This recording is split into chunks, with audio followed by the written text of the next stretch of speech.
Award-winning journalists, New York Times bestsellers. No topic out of bounds. No opinions left unsaid. An institution for sports talk and information. This is the Sports Reporters. Here's Mike Lupica, Mitch Albom, and Bob Ryan. I'm Mitch Albom of the Detroit Free Press. I am Bob Ryan of the Boston Globe and ESPN. Hi, I'm Mike Lupica, MLB.com and the New York Daily News, and welcome to the Monday edition of the Sports Reporters podcast. And we will get to the World Series, which has become an extremely interesting World Series between the Braves and the Astros. But we start with pro football today, and what continues to be every single weekend a great, not just a good, a great NFL season. And of all the things that have happened so far, and we'll get to Brady today and the troubles with the Chiefs and the way the Patriots looked at it, all that stuff, okay? To me, the singular score of the year is the one that the Bengals put on the Ravens on the road yesterday. The Bengals are now 5-2, and guys, you know, if a kick doesn't hit the flag and sneaks inside the upright, they're 6-1. Mr. Burrow only threw for 416 and 3 TDs, but the real interesting thing to me, I mean, not that he isn't, because he is.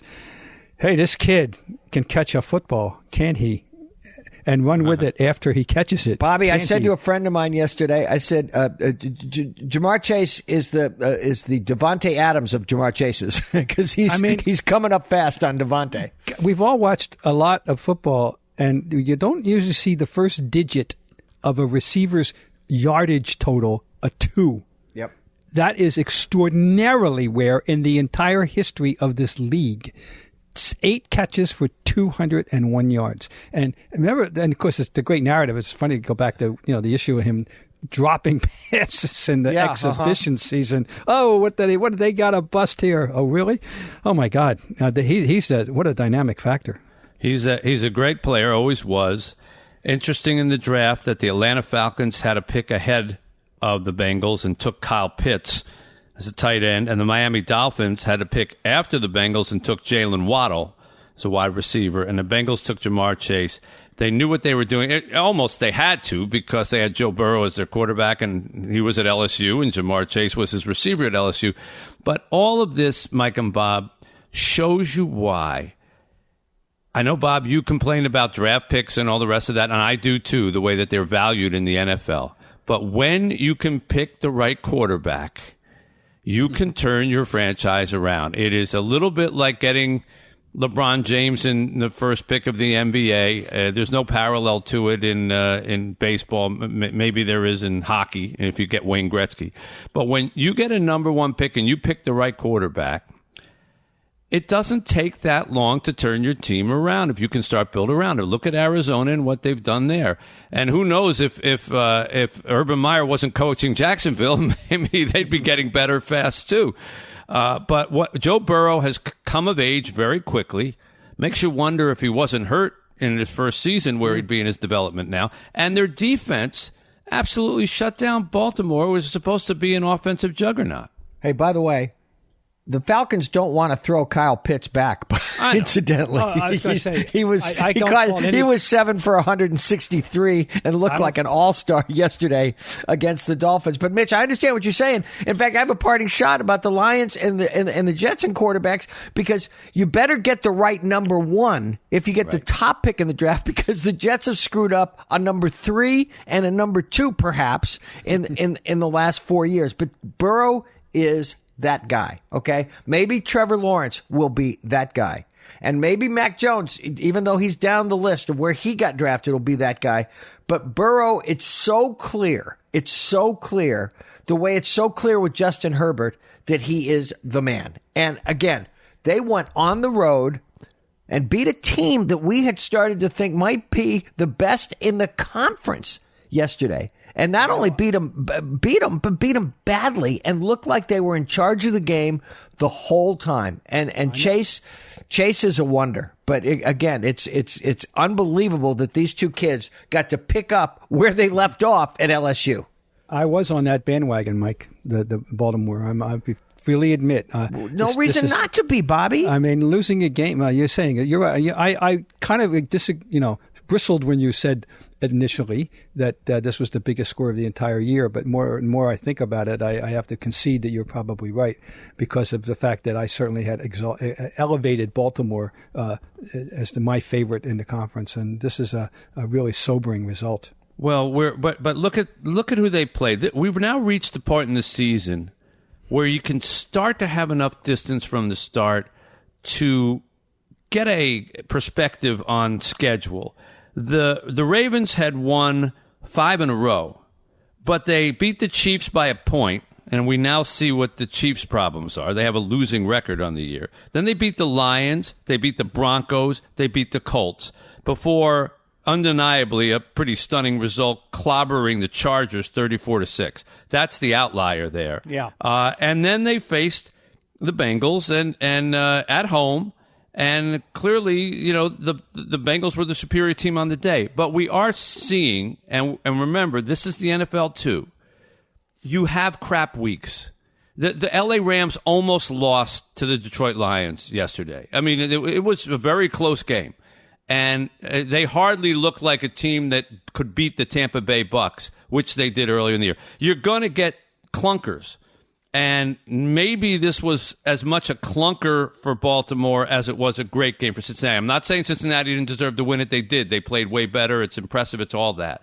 But Baltimore, when you go on a 5-game winning streak, you're usually ripe for a clunker. I don't know why that is, but I've always said it's really hard to win 4 in a row in the NFL. It's really hard to lose 4 in a row in the NFL. You got to be at the outlying ends of the spectrum in order to go beyond that, and they had won 5. But they weren't allowed to play well yesterday. And you look at the Bengals, Mitch, and you know, you got to look at the clunker or the clunky, okay? And we can talk about the clunky and the way they played, okay? But the Bengals now, in this small sampling, little less than half a season, they've beaten the Steelers in Pittsburgh. They've beaten the Ravens in Baltimore. And they came within missed field goals of beating a really good Packers team. I think they're completely legit. And Burrow looks completely legit. The great thing, we were talking about this the other day, you look at the field right now, and you look at the young quarterbacks and Grandpa down there in Tampa Bay, and you have like 4 legit MVP candidates, and I'm not going to throw Lamar out of there, okay? You got Kyler, you got Rodgers, you got Brady, you got Burrow, and they're all playing at such an extraordinarily high level, but Mitch, other than this score yesterday, until then, I thought the most striking score of the season had been what the Cardinals did to Matthew Stafford and the Rams a couple of weeks ago. Well, there are a lot of great young quarterbacks and a lot of greater older ones. You forgot Stafford in that group for the year that he's having, and we'll talk about that game a little later on.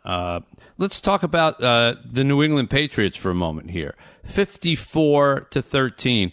You do not often see anybody breaking 50 in the NFL, largely because, you know, these are professional teams and you still don't beat down opponents like they do in college. And largely because usually when you get a lead like that, the teams just are protecting their players and they're sitting on the ball and they're not trying to score 50 points unless the other team is scoring 49. I know the Jets are terrible, but Bob, you obviously watch that game closely. How impressed should we all be at 54 points? See, the problem is you hit it there. It's the Jets, and it was over immediately. It was a 14 at one point. The Jets had. I'm trying to think with the 17-7 was the last time it was. It was 14-0 in the blink of the proverbial eye. In the proverbial eye blink, it was 14-0. They scored on their first 5 possessions. The Patriots did. It was relentless. They were unstoppable. And they start off with a gimmick play that worked perfectly, which was the halfback option thrown by Kendrick Bourne to Al Aguilar, who actually held the ball this time, which is really no. You know, he's amazing. Somebody made a great note today about he's like a baseball, a modern baseball player. It's all or nothing. He either goes for a long run or a catcher. He drops it. He's just rip of football. Anyway, that was the first score. So it wasn't a Mac Jones TD, but Mac Jones had his first career 300-yard game, 307 yards. They had the weaponry all over the place. I mean, they look terrific. They look really good. Do you have any doubts, Bob, that he's the real deal? Because I don't. I've seen enough now. He's the real deal. No, they got a keeper. They got a keeper. Where we're going to rank him in the fine, I don't care. He's good enough. He's what you need. They got a keeper. No question about it. He's got poise. He's got all the stuff. He's got enough of an arm.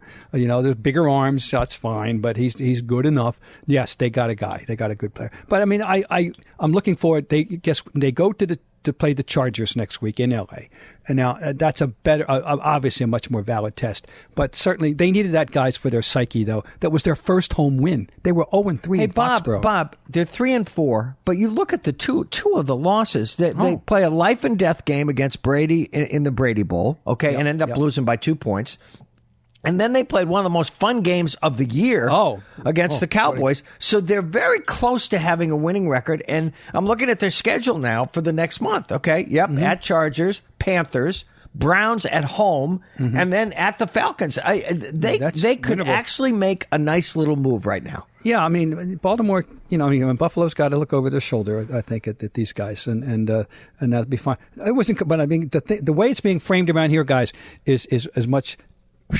We feel it gives us an opportunity to feel good about ourselves. Hey, Mitch, you're right about the 50 points. Okay, I thought Belichick was aiming to drop 60 on them. Bob, didn't you at the end of the game? Because know how he gets when he has a chance to step on somebody's neck. I thought he was going to drop 60 on him. It was possible, but they got the ball back with the 2-minute mark. It would have been rather unseemly.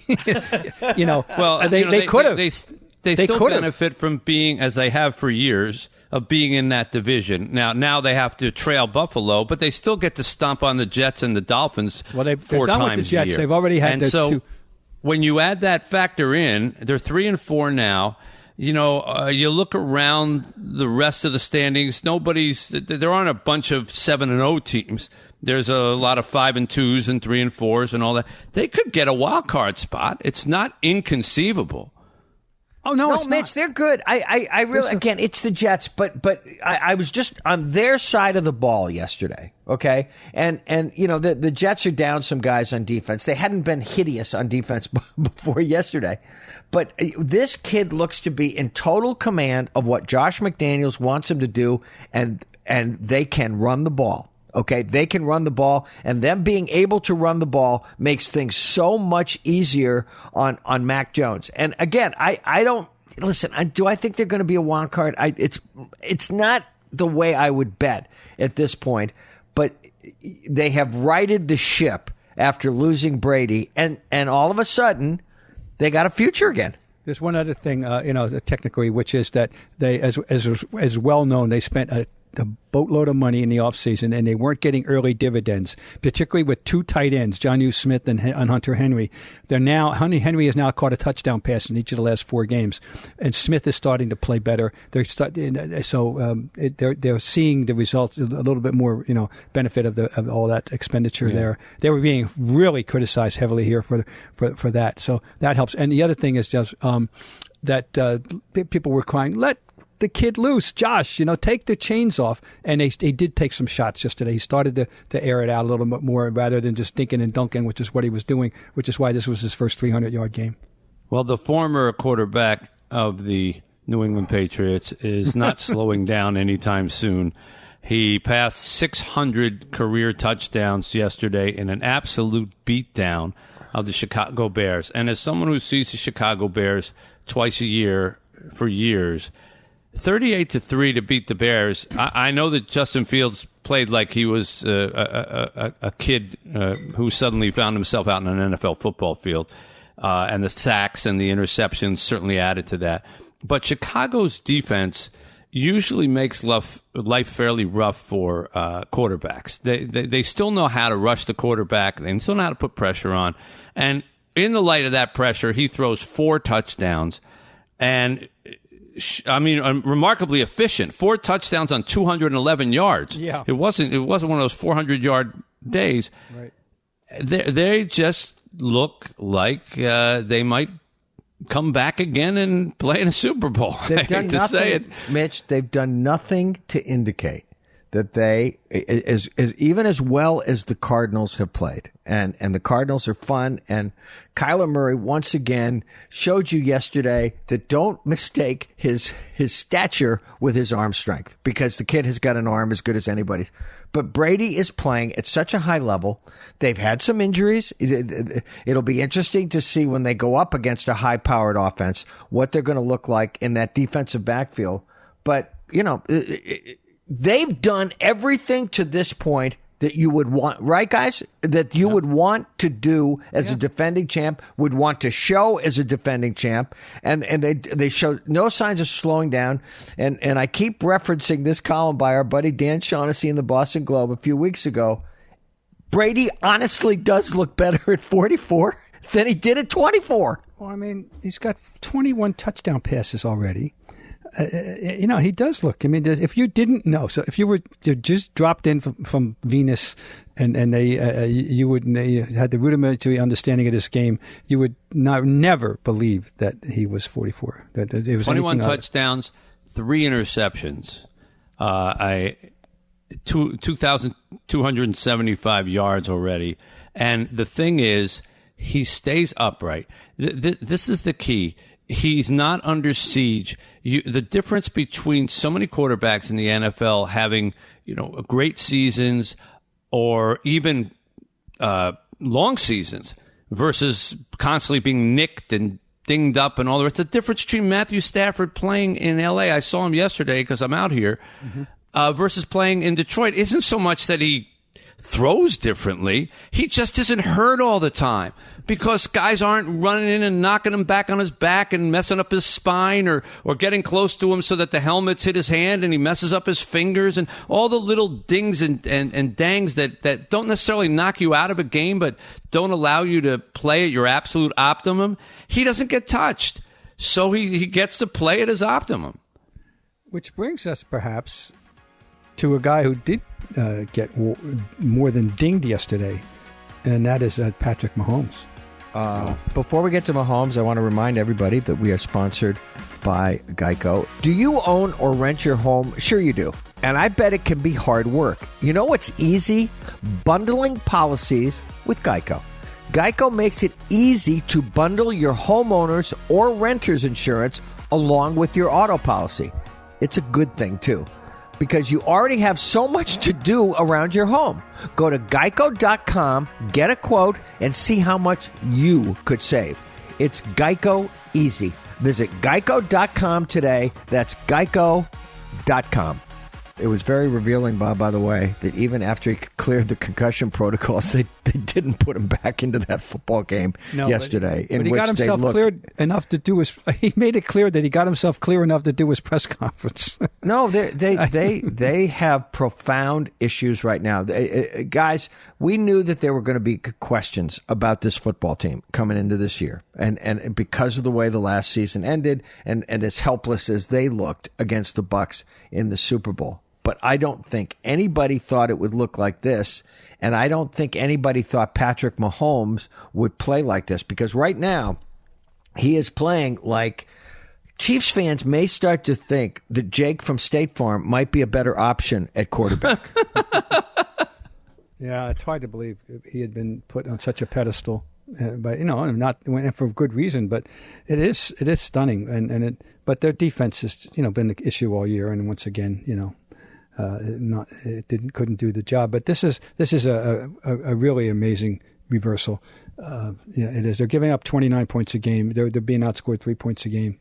So their next game, and when you go in and hurt Patrick Mahomes, he's human like everybody else. And when you're constantly in his face and your line, I know he's the best running quarterback out there, but you don't want to always have to run. The second best running quarterback out there. The guy in Baltimore, I think I would call a better running quarterback. I mean running in the backfield. Sorry, Mike. Okay. I thought you were going to say Rodgers, and I said, that's a toss-up, too, in terms of running the back. We're not running north and south. But in terms of being able to accomplish things while he's on the run in the backfield, but you don't want to always be chased, and you don't want to get hit. And if your line can't protect you and your defense can't hold the score down, you are not going to win. And meanwhile, Tennessee, if you had 2 weeks ago, if we looked at the schedule, we said, okay, Tennessee has to play Buffalo on Monday night and then Kansas City on Sunday. Are they going to be 2-0 in that? Right. No, but none of us would have said that. There was a split at best. They edged Buffalo, and I think they rode that momentum. Instead of being tired like some teams are when they play on Monday night, they rode that momentum right into a beatdown of Kansas City. And we have seen this Tennessee team before under Vrabel. They surge, but they don't always keep it up. And so for now, they're playing as you don't want to face these guys. There's not a team in the NFL, the Packers, the Bucks, nobody wants to play Tennessee right now. But can they keep it up all year? Their next game, guys, is against the Giants a week from this Monday. Okay, that's their next game. So Mahomes will get a perfect chance to recover. But then we're going to see. I mean, if the Giants ever go into Kansas City and they go to 3 and beat them, and it's 3-5, then you really wonder how sustainable any ambitions they have of even being a wild card team, right? I mean, at this point, because you look at the standings right now. Okay, you look at the standings. They're 3-3. They're 3-4, which is, by the way, the same record as the New England Patriots. The Ravens are 5-2 and tied with the Bengals in the AFC North. The Browns are still 4-3 with all of their issues. The Steelers are 3-3. The Titans look as good as anybody right now, except maybe the Bengals. I thought the Colts actually looked pretty good in terrible conditions last night. They're 3-4, and the Chargers are 4-2. Guys, another loss doesn't finish their season. But it does, as Arsenio used to say, it does make you go, Well, and Mike, they have a very good chance of, quote unquote, another loss. After the Giants game that you mentioned, listen to the lineup. They play the Packers, okay, the Raiders, and the Cowboys in 3 consecutive weeks. Wow. Packers, Raiders, Cowboys. Then they get the Broncos, and then they got to come back and play the Raiders and the Chargers. Okay, 1, 2, 3, 4, 5 of the 6 games after the Giants are very losable for them. And as you point out, it's not easy to get to the playoffs with 6 losses. You can do it depending on what happens with the other teams that year, but many is a 10-6 team that doesn't go to the playoffs. And I'm being optimistic with all their other wins. Right. No, Mitch, you're right. I had no idea their schedule looked like that after the Giants game. No, they have profound issues on both sides of the ball. But and again, Mitch, you're right. Okay, we saw in the Super Bowl that you can even take the Steph Curry of NFL quarterbacks and make him run for his life all day, and he just looks like another guy. Okay, but guys, when you watch him now, do you feel like anything has been resolved or improved from what we saw against the Bucks in the Super Bowl? Well, not really. I don't know how you could... Actually, they look worse. Yeah. They look worse, Mitch. That's exactly right. No question. And so, you know what? It's I will be very interested to see how they look a week from Monday night. And all right, Mitch, you referenced it before. Your team, the Lions, they play the Matthew Stafford Jared Goff Bowl. And the Lions did give them all they wanted yesterday until what happened, Mitch? That Jared Goff's inner Jared Goffness. Is that a thing, Mitch? His inner Jared Goff. His inner Jared Goff showed up. I'm sure there was part of him that just wanted to stay in Los Angeles and rather than get on the plane and go back to Detroit. Mitch, when you look at for those that people pattern, who didn't bother to watch it, it was an extremely entertaining game because the Lions decided our motto for this game is "What the hell." They started the game with fake an onside kick, a fake punt, another fake punt, going for it on 4th down. They had 109 yards and a 10-0 lead before the Rams touched the ball. Before they touched the ball, Stafford didn't get the ball until less than 7.5 left in the first quarter, and you thought, wow. These guys have got a game plan, and they tried another fake punt, and they went for it on 4th downs, and they just said they acted as if we don't win this game, we are being relegated to the lower division, or something like that. And they were in it down to the final drive, under 5 minutes left. They're trailing by 6 points.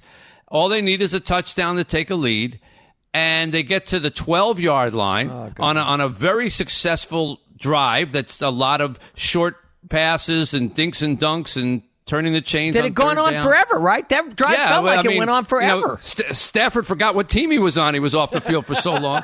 And Goff, this is the thing. You want to understand football in a nutshell, take this play.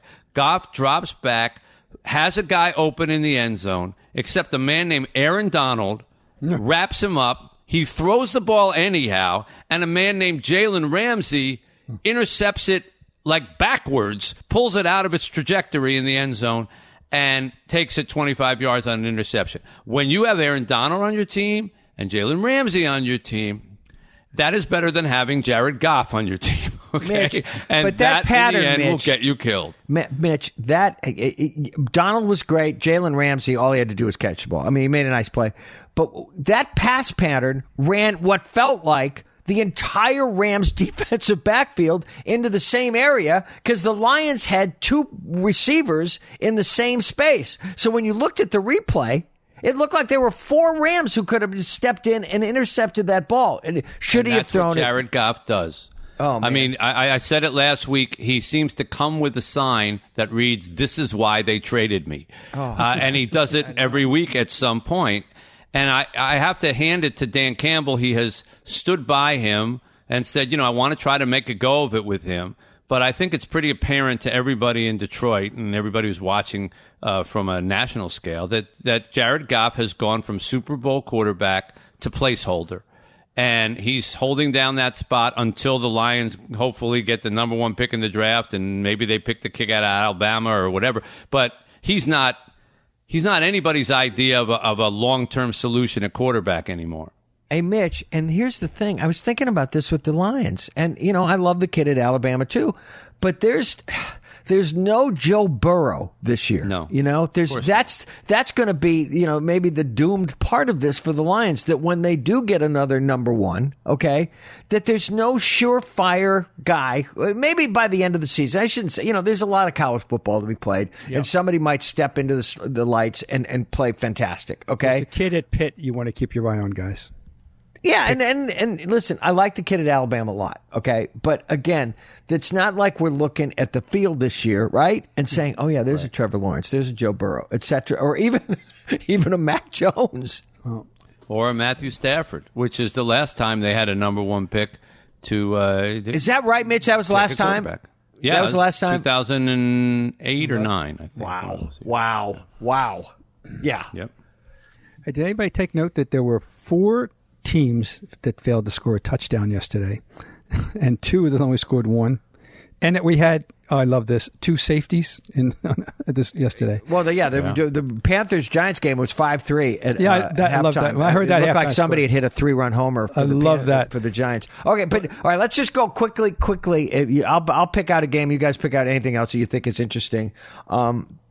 The Packers, Aaron Rodgers is right. They are a scrappy team like yesterday. They gave up a lot of yards, but they were better yet in the red zone than they've been all year. I mean, Taylor Heineke is not a scrub. He's a good player, but they stopped him every time they had to. And Rodgers to Devontae continues to be a force of nature. We'll call Burrow and Jamar Chase like them on training wheels, okay? And maybe that loss to the Saints was the best possible wake-up call for them after all of the drama. Then they get smacked in the face the first week, and we'll talk about this later in the week. But them against the Cardinals, that's appointment television on Thursday night. Absolutely. I will throw out there the Raiders win over the Eagles. Do we have a Raiders fan as a part of this family here, Mitch? Yes, do we have a Raiders fan here? Running the controls. Yes. Finally, some light. So now we understand that the problem was John Gruden? Absolutely. Yes, it was 100%. I mean, Derek Carr threw for 323 yards, 31 of 34. Yep. 31 of 34. He threw 34 times and only had 3 incompletions. I've not seen that happen very often in the NFL. And I don't know if they're just on inertia after the Gruden thing? I know they have a bye week now, right? Yes, bye week. Yeah, and maybe then at Giants, and then they take on the Chiefs. But is the guy who's I can't even pronounce his name, who's coaching them, Bisaccia? How do you pronounce it? Yeah, Bisaccia. Yeah, Bisaccia. Very good, Mitch. Very good with an Italian name. Excellent. Well done. Thank you. Is he something special? I mean, can he take them the rest of the way? He is the special teams guy that basically they kept in place for continuity's sake. They have a good D coordinator and they have a good offensive coordinator. So they felt they kept those guys in place. They didn't think they wanted to overwhelm him with the head coach. So they keep this guy as the head coach. He's kind of like the overseer. They had good talent there. They had players. Oh, yeah. They had good coaching. It's just, so now I feel like they're using this as a rallying point, the Gruden stuff. So. Oh, it'll be this. If this continues, can you imagine by the time we get to the end of the year, if they're in the playoffs and you look back at the whole thing and it'll be framed that way. They look legit, though, don't you think, Bobby and Mitch? Yeah, I do. They've beaten good teams. They've beaten not so good teams. How many times have we and others this year? We try to remind people that Derek Carr has always been pretty good, and you can win. My standard always is, and I don't care about the lead, I don't care about rankings. Is he good enough to get you there? The answer is I think he is. And Mitch, before we get to the Fall Classic, okay, talk about legit teams. All of a sudden, the Tennessee Titans look more than legit. Okay, and now they've uncovered a passing star named Derrick Henry. I love that play yesterday. Yeah, great play. For anybody who didn't see it, I love Tennessee because the running game exists in Tennessee. It's not just there to once in a while give the quarterback a rest from having to throw every down. They still rely on a running back, and he is a remarkable player. For our time, even that much more remarkable. And as I said before, I've seen this under Vrabel. Remember a couple of years ago when they just went on a tear at the end of a season, and they play the way that Dan Campbell talked about the Lions playing. We want to bite your kneecaps off. That's how they actually play Tennessee, and they're right now in one of those stretches where you do not want to mess around with them. I still can't say, Mike, that this goes on for the rest of the year. It just I've seen Tennessee surge and then pull back, but they're 5-2 for the moment, and they, like I said, they beat two teams in 6 days that nobody thought that they would, and for now nobody wants to play them. And in Derek, it's funny, Mitch. I think a lot of teams would like to play this way, okay? And the Giants thought that they'd be able to play this way with Saquon, okay? And the Panthers, you see what happens when they don't have McCaffrey. But if you're going to have a guy that you build your team around, it's best that he be built like a tank. And Derrick Henry is built like a tank. He didn't have his greatest game yesterday. He had 86 yards. But you know what? You know who he is? If they need 3, he'll get them 4. And Tannehill manages the game around them. I'm looking at his stats. 21 for 27, 270 yards, 1 touchdown, 1 pick. They're not going anywhere. Do I think that they're going to play like... No, and they have an easy schedule. I mean, by dint of their division and also just what's left, they play the rest of the season. They play the Colts, the Saints, the Texans twice, the Jaguars, the 49ers, the Dolphins. I mean, those are all wins if they play the way that they play now. In 2 weeks, they play the Rams on Sunday Night Football in L.A. That's going to be appointment television, too.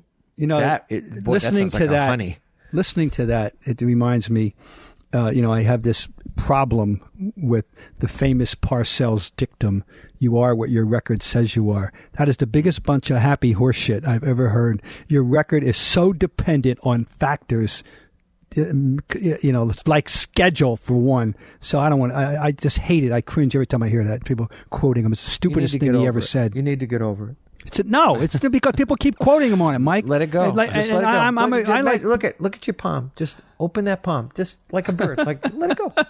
Well, I'm going to state categorically that is a bunch of crap. Okay. No, we understood you perfectly when you called it horse shit. I don't think you had to de-escalate it down to crap. We understood you. Okay, now, where were we? We were at the World Series, but first, another word from our good friends at Geico. Hey, do you own or rent your home? Sure you do, and I bet it can be hard work. But you know what's easy? bundling policies with Geico. Geico makes it easy to bundle your homeowner's or renter's insurance along with your auto policy. And it's a good thing because you already have so much to do around your home. So go to geico.com, get a quote, and see how much you could save. It's Geico easy. Visit geico.com today. That's geico.com. This is not maybe marquee or ratings-wise what baseball wanted to see. I'm sure Red Sox, Dodgers, Yankees, Dodgers, anything with the Dodgers would have been preferable. What we got, Braves, Astros. And those two teams got to the World Series by beating the teams that everybody wanted to see get there. And I don't think any of us can say they backed their way in, lucked their way in, lucky bounced their way in. Both teams were very impressive in the way that they ultimately dismissed their opponents in the championship round. And I got to say, the Houston Astros are as close as we're having to a modern-day dynasty in baseball, given the vagaries of baseball now and the way players jump and all that. 3 times in 5 years and 5 straight AL championship series. You got to go back to the early days of the century with the Yankees to see any kind of run like that, and we see how they haven't done anything since. But the Dodgers were having one, Mitch. The Dodgers have played 3 World Series in the last 5 years. So, I mean, the Dodgers were going toe-to-toe with them. I mean, it's not like they're the only team who's consistently making this far at this time of year. The Astros. No, but they're here now. And I'm just saying that their body of work over the last 5 years is incredibly comparable to what the Dodgers have done. That's all. The Dodgers make the championship round 5 years in a row? No, they lost to No, that's not what I'm saying, Mitch. I'm talking about sustainable excellence. No, they got upset by the Nationals in the year that the Nationals won the World Series. I'm just saying that the Dodgers have played 3 World Series in over this same stretch of time. That's all I'm saying. The Astros will never escape the stench of 17, but people who are, realistic understand that how good they really are, and were then and are now, but unfortunately they'll never be able to escape it. And by the way, you got to shine a light now on the Atlanta Braves. Okay, the Atlanta Braves have won 44 out of their last 66 baseball games, and at the trade deadline, we look at the Dodgers. They got Trey Turner and they got Max Scherzer, and the Yankees got Joey Gallo and they got Anthony Rizzo, and this team did this and this team did that. No, the guy who did the best at the trade deadline was Alex Anthopoulos of the Braves, who basically got a whole new outfield at the trade deadline.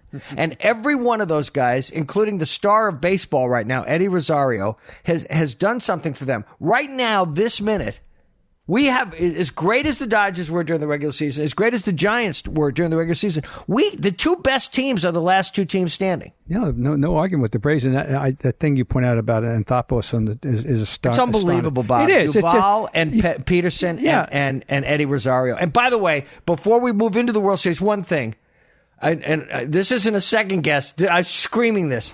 How can they not walk Eddie Rosario with a base open? With Walker Buehler having a base open and second and third the other night. He's the hottest guy in the world. I don't care who's next. Nobody's hotter than he is. I don't think they could bring themselves to believe that he could keep doing it at that moment, Mike. That's why. No, I'm serious. I know. You're saying it can't continue. I mean, we all know it can't continue, and we didn't know that we'd have to wait a little longer before he hits another home It was run. A great at-bat, and he kept fouling pitches off. Yes. And he's seeing everything that Buehler has, and Buehler's pitching on short rest, and kaboom. And then, how about the performance out of the bullpen? Oh, how about the performance? Second and third, nobody out. Strikeout. 11 pitches, I think. What's that? Boom, boom, boom, boom, boom, boom, boom. No, that was electric. That was fun. There were a lot of dramatic moments provided in both. Mookie Betts taking 3 pitches down the middle in that sequence. Yeah, right. Oh, my God. No, it's they earned it, and Tyler Matzik. If they ever win the World Series, there are a lot of people who are going to say they might have won it right there because they didn't want to go Game 7 with the Dodgers after what had happened to them last year. But what he did to them, I mean, he just threw 5 huge punches in a row, and the Dodgers were done. Yep. That was the story of the worthy. game. They're completely Houston, worthy. I want to point out that you're right, Bob. I guess especially with the guardians of the game who write about baseball and cover baseball, they're never going to let anybody forget 2017. But in modern day sports, I always tip my hat to teams that make adjustments and stay at the top. Mm-hmm. Player adjustments, personnel adjustments, whatever it is. And consider when they started this run to where they are now. They don't have Charlie Morton, Dallas Keuchel. They don't have their manager. Now their hitters are Jordan Alvarez, Kyle Tucker. They got Garcia and Valdez as pitching. Justin Verlander missed a whole year. I mean, this isn't like they keep coming back with the same guys over and over because they just got blessed to have them on, or they got more money than anybody in the world or anything like that. They have made adjustments at every spot, including their manager. And here they are again. So, that might be the thing that sticks to them.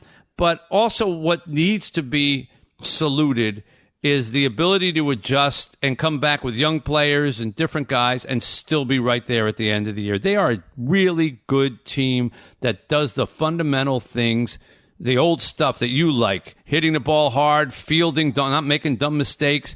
There's every reason to like them except their history on that event. But they're a solid franchise. From the last time they were in the World Series, okay, they've lost Garrett Cole and George Springer, okay? Yeah. That's who they've lost. And you're right. From the first time they won the World Series, they've lost Justin Verlander. And here they are. And you cannot analyze them or discuss them without talking about the job that Dusty Baker has done. And did they catch a break last year with no fans? Yes, they caught a huge break last year because people just found out they couldn't stay mad forever. We saw it earlier in the year, and then it kind of subsided over the year. But Dusty Baker came in and restored order and basically said to them, I can't fix what happened here, okay? We're just going to start a new fight right now. And even though they had a losing season in the regular season last year, they came from 3-0 down against the Rays in the championship series and tied the series and had a Game 7, or Mitch, then we would be talking about a million World Series in a row for them. Right. And they got the core, Gurriel, Altuve, Bregman, Correa, all the names that we all know, but they supplement it. Look at the game they got from Valdez the other day. They're the right combination of new faces, new talent, and a core that knows what it means to be the Houston Astros. And I know that sounds a little cynical because everybody talks about what it means to be the Houston Astros is to steal signals, but it isn't. It is more than that. And clearly, if we believe that they are clean now, they are still winning. It wasn't that thing that got them all their wins or made them a great franchise. How cool is it that Dusty, who's been around a while, he keeps having these homecomings. Now he's going back to another city where he played and has. I completely forgot he was in the on-deck circle when Hank Aaron hit the home run that broke Babe Ruth's record. I did too, but you're right, and that has. It's a great historical footnote, is it not? It's like the Willie Mays is on deck when Bobby Thompson hit the home run. But you're right, it is. But that's so cool with Dusty. I just love this Dusty. I don't even want to call it festival. That is, And Mitch, you're right. Why did they ever think that they had to cheat in the first place, being as talented as they are? It's like when you look back on the Watergate election, why did Nixon have to break into the Democratic headquarters? He was going to kick George McGovern's ass anyway. Yes, that was always the great issue there, the overkill issue, yes. But they're fun to watch, and guess what, Mitch? They're about to lose Correa too. He's going to be the latest guy to walk out the door, and you know what? They'll probably still be great next year. Yeah, and I think Verlander's a free agent after this year, next year, after He's going to be a very interesting decision for some team, Mitch. It's going to be a very interesting decision at his age, what he's coming back from, just how hard people are. It's like Noah Syndergaard in New York, how hard people are going to go after them. All right. We're going to have a lot to talk about in a couple of days once this gets started. This week's parting shots are brought to you by Geico. Want to know what's really scary? seeing just how much you could have been saving by switching to Geico. Visit geico.com and see if saving money is in your future. Happy Geico-ween. And say that again. It just makes Happy Geico-ween. There's two things that you say that I don't think make there's me any giggle. correct way to say that. I think you just got to go with it however you feel it. One is Happy your old man Geico-ween. voice. One is your old man voice. Wait, Mitch. Can you say Geico-ween in the old man's voice? If that's really going to make you happy, fine. Michael, Bobby, Robert, I should say, more formal. Happy Geico-ween. That would be Veen with a V. Bob Ryan, lead us off. Now, parting shots. You know, the NBA 75th anniversary team has been announced, and naturally, people are upset. Their guy is not in. Some other guy they may hate is. And with it comes use of the verb snub. I cannot tell you how much the use of the verb snub and its derivatives annoys me. I have voted in many of these affairs, including this one. Invariably, there are more quality candidates for these honors than there are available spots. Therefore, very difficult decisions must be made. No one is, quote unquote, snubbed. You decide on one quality guy or female over another, period. I voted for at least one player whose game I disliked while passing over more than one whose game I admired. My judgment can be questioned, but not my heart or intention. You got that? Snub. Okay, sorry. Okay, Mitch used the R word before relegate. We can't relegate teams like the Lions and the Jets the way teams get relegated in the Premier League or on Ted Lasso. But what are we going to do with them? The Lions are better than the Jets, even though the Jets have somehow won a game this season, and against the Titans, and the Lions haven't. It's like Fitzgerald wrote at the end of Gatsby about boats against the current borne ceaselessly back into the past. And by the way, it's like a really ugly past with no guarantees about the future. You'd say that maybe the draft could save them, but why would the draft save them now? You'd say they could dream about drafting a Joe Burrow, but the Jets have already drafted Sam Darnold and Zach Wilson with a number 3 and a number 2. I'd like to offer hope and consolation to fans of both teams. I just can't. They're screwed. Carmelo Anthony said it best last night. I'm still doing it. In his 19th season, Anthony led the Lakers out of their doldrum start with a flash from the past performance, scoring 28 points to give LA its first win of the season. Anthony hit a flurry of baskets, lots of three-pointers. He banked in a putback rebound. He iced the game with free throws. And in doing so, he passed Moses Malone to reach number 9 on the all-time scoring list in the NBA. Some would say that's fitting, as Melo has always been more about numbers than actual championships. Not that he hasn't tried. He's been on a ton of teams, and as he says, he's still doing it. If the Lakers go deep in the playoffs, he'll be 38 years old, still looking for his first ring. Of course, he can take solace in Tom Brady. Based on that guy's career, Carmelo was still in high school. All right, that's going to wrap things up for today's program. We appreciate your listening. If you like what you heard, leave us a comment or leave us a rating. We always are grateful for those. And if you want to tell your friends who enjoyed the program on ESPN for many years that they can find us in podcast land on Apple, Stitcher, Spotify, Pandora, and any place you get popular podcasts. Until we see you again in a few days, on behalf of Mike Lupica and Bob Ryan, I'm Mitch Albom saying have a great week.